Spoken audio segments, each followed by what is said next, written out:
A river like the Wye, the phosphate levels, as we speak today, are at an all-time high. And as the temperatures are warming up, it's half-term in 3 weeks' time. Yes, I was viciously attacked while watching these fantastic experts who were giving their astonishing analysis of the state of our rivers and lakes. But that's for later. Let's watch these experts explain why you should stay well clear of our polluted rivers and lakes. By asking, I think, Rob Collins from the Rivers Trust to give us a sense of the current state of the condition of our rivers in the UK, and if you can try and sort of separate the media concern from what's actually happening to our rivers, because there have been some improvements and then some deterioration. Could you try and paint the picture for it as of today? Yes, so if we take English surface waters, we find that only around 16% are at good status. Not a single English river is at good chemical status. Seemingly the situation is better in Wales and Scotland, with sort of 44 and around 56% good status, respectively.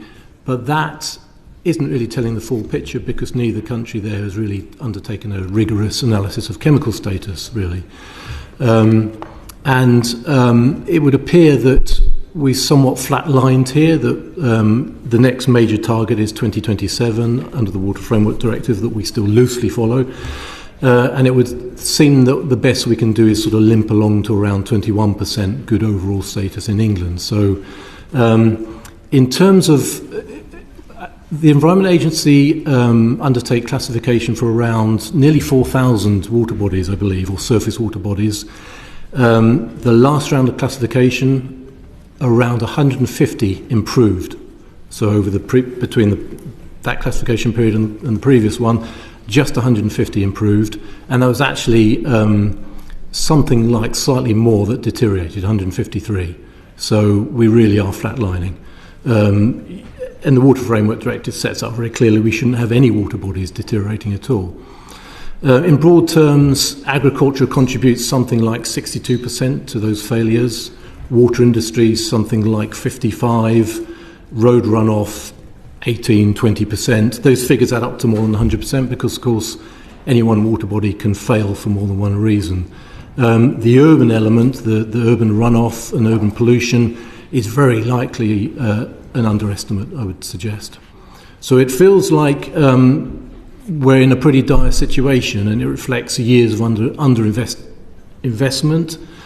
And the Environment Agency have this aspiration to reach around 77% good status by 2027, but that was dependent on around £50 billion being invested.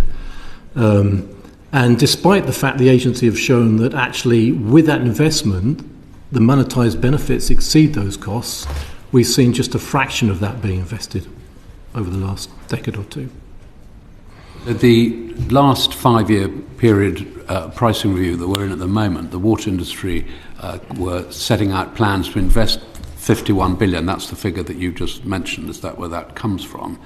Do you have a sense for how much of that has been invested thus far? I'm not sure if that's the right question for you or for anyone on the panel, but I should have asked the Water UK people before.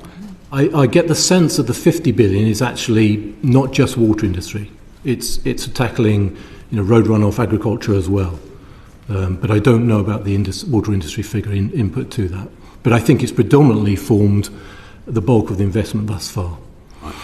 Peter, could I ask you, in terms of a similar question, in terms of the work that you've been doing in monitoring not just the Windrush, where you focus most of your efforts, but a number of other river systems around the country. Are you seeing any signs of improvement since we last spoke, the last 2 or 3 years? I would say no. In fact, since I last gave evidence, I've been giving advice to something like 30 or 40 campaign groups around the country, and they're all very concerned about their local rivers, and I've been helping them identify how to get data, how to analyse it, and then how to do something about it. So I would say no. And the data that you're analysing is showing a deterioration, or is it somewhat stable as... Well, I need to separate out the monitoring of the rivers from the monitoring of the sewage works, the pumping stations, in other words, the performance of the water companies and the regulators. So my focus is more on how stuff gets into the rivers, not actually what it does in the rivers. That tends to be the local campaigners and the citizen scientists and the like who do much of that work. And Charles, what's the perception from you're looking at this from a national perspective, coordinating campaign groups around the country. What's your sense of the current state of our rivers? The short answer is very bad. The long answer is that everywhere you look, and I think that the fact is we are learning more all the time, mainly because it is the citizen scientists who are mobilising around the country to actually provide the data. If we take a critical area for, say, agricultural pollution in the southwest, the number of EA monitoring sites in their southwest region, which is Devon, Cornwall and Somerset, have been cut by a third over the last decade. So it's the ordinary people who are getting in the rivers who are telling us what's going on. So if we look at a river like the Wye, the phosphate levels, as we speak today, are at an all-time high. We're going to come on to the River Wye action plan, I think, during the course of this session, but maybe not with you. It's coming up shortly. So two of you mentioned citizen science.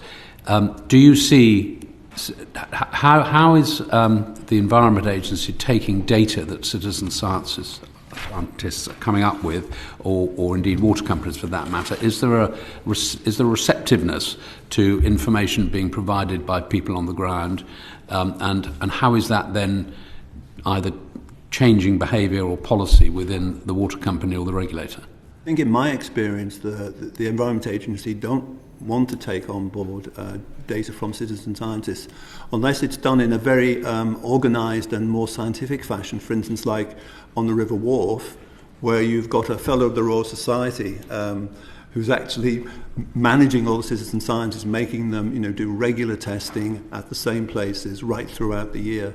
If you're just doing sort of spot testing occasionally in your river, then the agency are obviously not going to take much notice of that.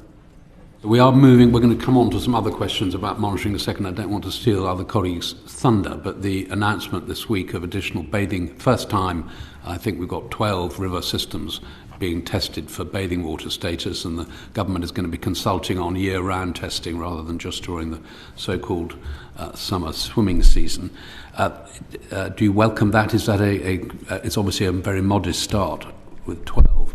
How do you think that could be a precursor to a much more rigorous well, as you system? say, it's a very modest start. I think France has 575 bathing sites on rivers. What we know about most of those bathing sites is the water is in poor quality. But what we must remember is that there is no guidance being published by the Environment Agency regarding public safety in bathing other than those tiny single-digit number of bathing sites. And we've just completed a big citizen science exercise, which, by the way, the Environment Agency were not remotely interested in, on the Thames in the run-up to the Oxford and Cambridge boat race, where we uncovered levels of E. coli that were off the Richter scale in terms of what is safe for the public. And as the temperatures are warming up, it's half term in 3 weeks' time. Tens of thousands of families are going to be in the rivers, on our beaches, going to lakes, none of which have bathing status protections. And I'm not exaggerating. Somebody is going to die because of this pathogen levels we have in the rivers, and it's nobody seems to be interested in it. Nobody is giving any. The water companies won't give any public health guidance on it. The EA won't give any public health guidance on it if it's not a bathing site. So of course we welcome a few more bathing sites, but there's nothing like the national coverage to provide the safety net to protect the public from what is going into our rivers. Yes, I was viciously attacked by a stiletto. Do you know, my toe blew up like a blind cobbler's thumb, you know. I was in absolute agony, I was. But what they had to say was very, very interesting, wasn't it? But what do you guys think? Let me know down below, and I shall bid you farewell and take care, my friends, and should see the state of my chuffing toe.